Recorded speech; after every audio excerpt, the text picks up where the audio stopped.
लागि तपाईँलाई नेपाल अहिले त फेरि यहाँ त गरम भयो अन्त हामी निक्लिन त चिसोमै निक्लेको नि तलबाट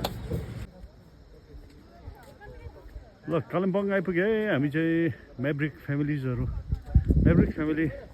कालिम्पोङ आइपुग्यो यहाँ हाम्रो पास्टर बाउ हुनुहुन्छ हाम्रो अगाडि हो